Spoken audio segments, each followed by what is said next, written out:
Is Starbase dead? Short answer, no. Long answer, still no. But there's more to the story. I'm XenoCow, and today I'd like to share with you what I found in the mountains of messages, over 2,000 from the CEO alone, about the future of Starbase, and attempt to more thoroughly answer the question if Starbase is dead. Before we get into the details, I want to get you, dear viewer who may not have ever heard of Starbase, or what happened after launch, up to speed with a brief history lesson. At the end of May 2019, this trailer you see here was released. Frozen Byte Games, a medium-sized studio out of Finland, who was beforehand most well known for their puzzle platformer series, Trine, had something big in mind. That trailer showed off a huge space world where players could trade, mine, build, and fight. The combat and construction looked amazing, with bullets and lasers passing through armor plates, leaving holes, and individual plates and wires having to be built by hand. A closed alpha that would start with players picked from active community members was announced later that year in November.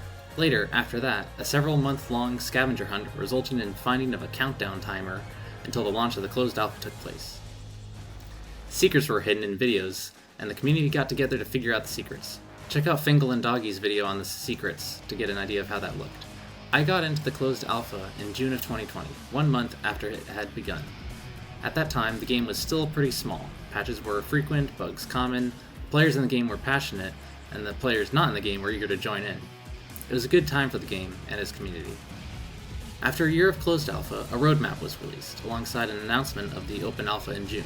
1 2-week delay later, and bam! The game was out and everyone could play. According to Steam charts, there was a pretty large peak of players on launch day, with a turnout of almost 10,000 players at peak, and a year of people having access to get a good idea of what the game would be like.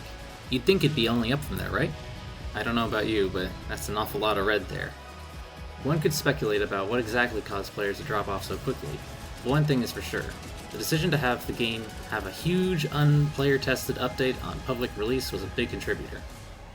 There were little issues like bugs that made people's ships disappear and such, but those were minor for the most part, at least individually. Whatever the cause might be, players weren't too happy. There was one large update after launch that added several new features, and then there was one more major update that came with a particularly sad note attached to it. This update post was on April 26, 2022. The post read as follows. The reason for this rather sudden major update is that Starbase's sales performance hasn't been the strongest, and thus we need to prioritize other projects for some time in the interest of ensuring the game's continued development and long-term future. Starbase's server costs are low, so they aren't in any danger, but its development will be slowed down and updates will be less frequent for some time. While this is not ideal, we're looking forward to returning to development as soon as possible, reinvigorated and ready to make Starbase the game we all wanted to be. We did not know that, for some time, would be over 2 years. Many people began claiming that the game would be abandoned forever, and that we'd all been scammed. Has the game been abandoned forever? Let's look at what's actually been said by the developers since then. Throughout this deep dive into the actual story of what's going on with Starbase, we will look at the posts and messages from Frozen Byte developer Jay Laria, who has been with the company a long time, and the CEO, Lowry FB. Laria has been posting on the Steam discussions page, and Lowry on Discord.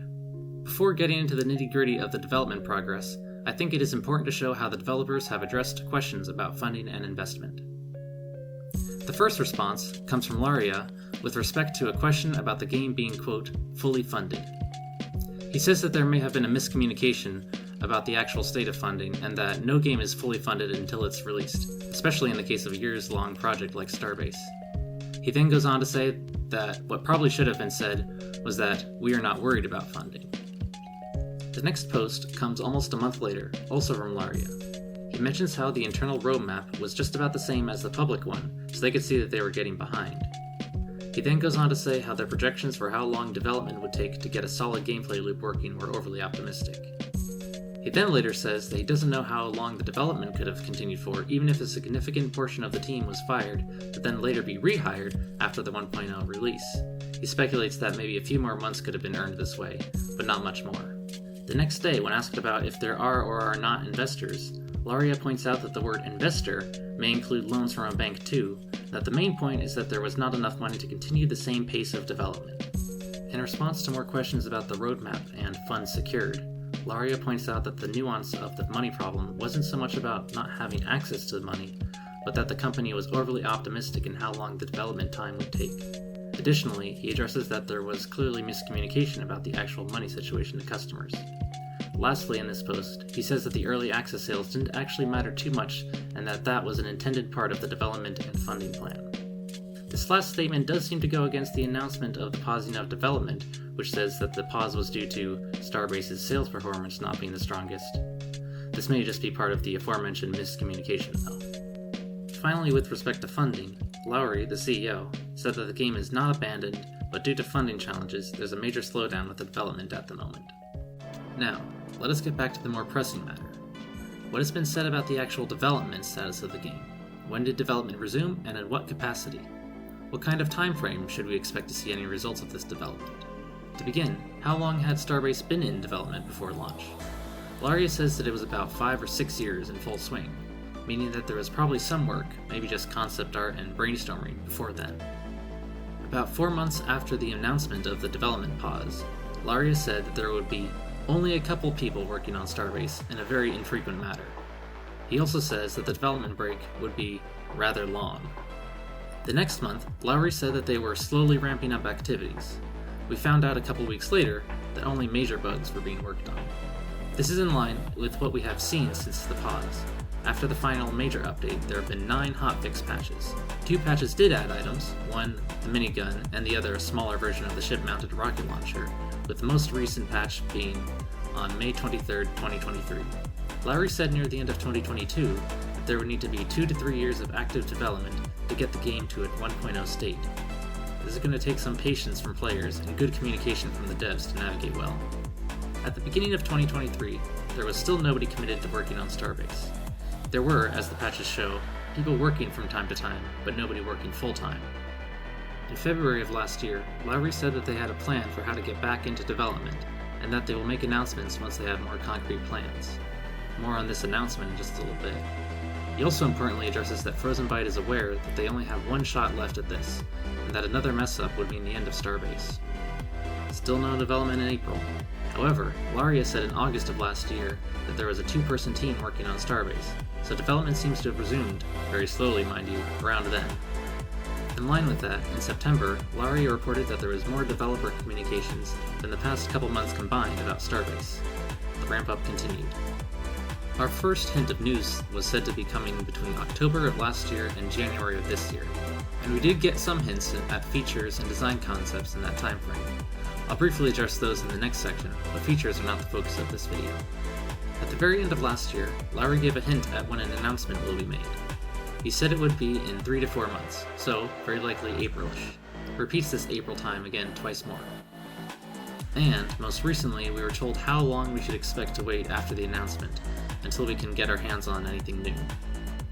Unfortunately, this turns out to be 6 months to a year after this April. You can now see what that asterisk at the beginning of the video is for. The game is not dead.